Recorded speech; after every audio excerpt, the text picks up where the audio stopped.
Astro's Dev Log, Astro revealed his new approach to redoing the dummy cores from February and went on to share his new weapon systems. He then declared it was time to take on the AI. Armed with several new Udemy courses and a can-do attitude, he dove into the depths of artificial intelligence development.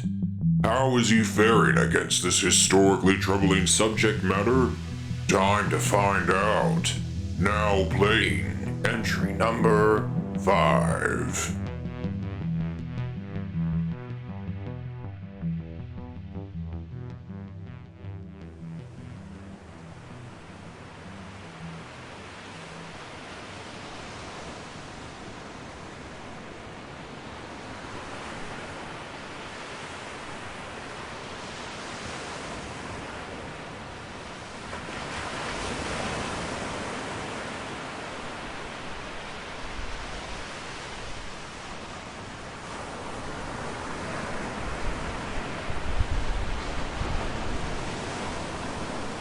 Oh.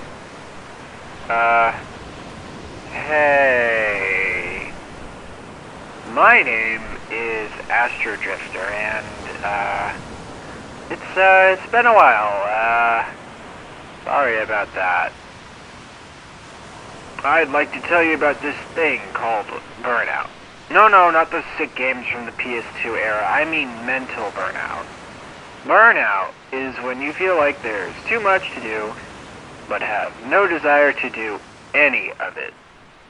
And for the last few weeks, I've definitely been feeling it. Go figure. This is what happens when you put your nose to the grindstone for 6 months straight. As a result, you may have noticed a slight gap between this entry and the last one. But everything is alright. Long story short is, kids, remember to take breaks, go outside, listen to music, go to your favorite restaurants, take time to do whatever it is you do to enjoy yourself, even if that means taking a break from doing something you enjoy. And so, I think it's time we get on with things. We've got a lot to talk about.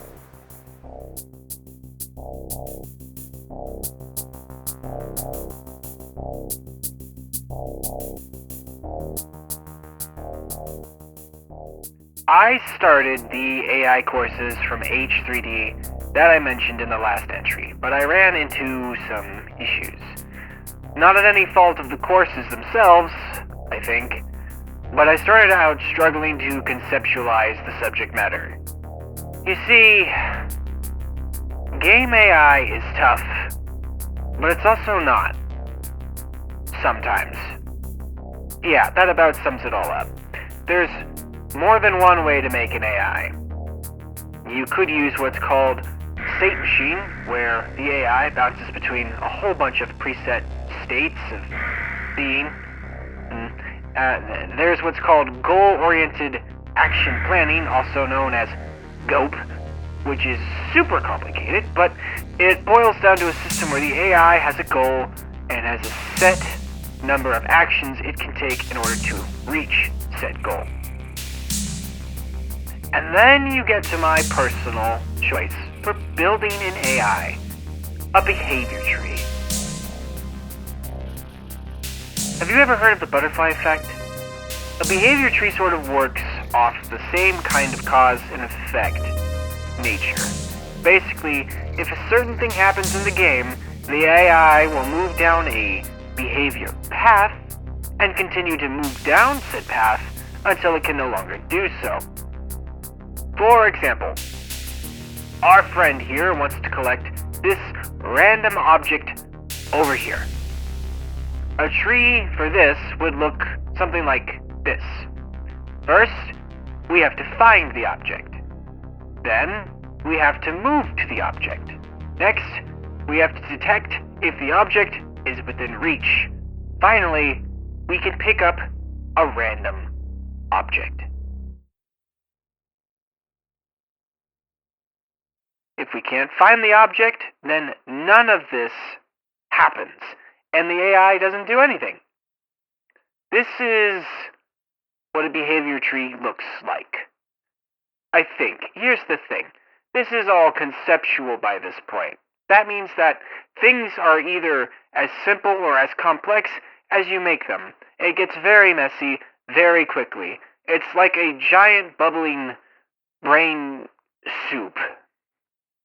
The hard code needed to make one of these has been well established, but it's when you have to imagine how the code works together that it gets hard to visualize, even if you're writing things down.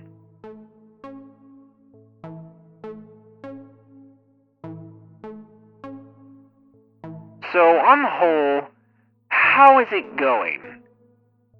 It's slow. It's slow going. I will say that I think this is going far better than it was when I was working on the inventory, though.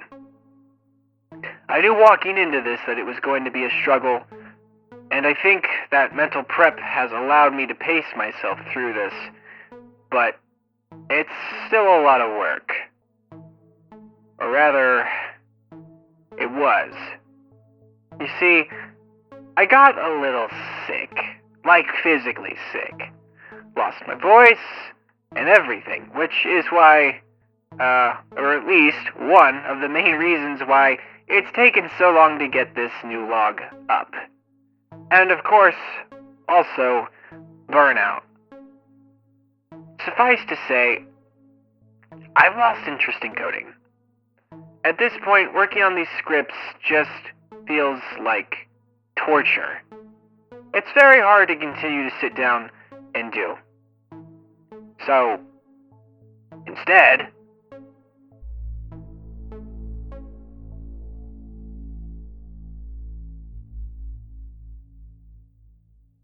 remember in the last entry when I told you I was working on some new game assets? Well, I thought of a few more. These are all for Project Peel. I decided that I was unhappy with the layout and design of the main level of the game. So I'm redoing parts of it to make it feel more realistic. Right now everything is just so static and bland. It's just so boring. It's not believable. So I'm spicing things up a little bit. My plan to bring new and exciting life to the game was to survey actual arcades and family fun centers that share the same atmosphere that I'm trying to recreate. Here in Omaha, Nebraska, we still have some pretty awesome places that are actually perfect for this sort of thing. Right now I need to make a very special shout out to the staff of one Papio Fun Park. You guys rock. Thank you so much for allowing me inside to take a few reference photos for this project. You guys are fantastic. You've not only earned a spot in the credits of this vid, but you have also actually earned a spot in the credits of Project Peel itself. I know that's not that big of a luxury, but hey, it might be. You never know. As a direct result of this survey, I finally have something really cool to share with you guys. I want to preface this with a warning, though. This is all still very much a work in progress, so you're going to see a few odd things here and there. However, things are at a point where I think this is finally worth sharing with you all. So, for the first time ever, in Astro's Dev Log, I have a preview of Project Peel. Everybody, welcome to Adam's Arcade and Lounge.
To bring this to a close, I did want to apologize.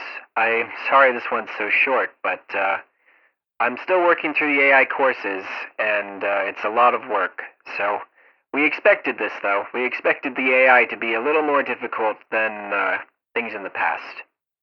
And all this new wonderful work I'm doing actually on Project Peel couldn't make me more excited for the future of the project. So stay tuned for more of that, because trust me, the best is yet to come. Till next time, thank you so much for watching. This is Astro-Drifter, signing off.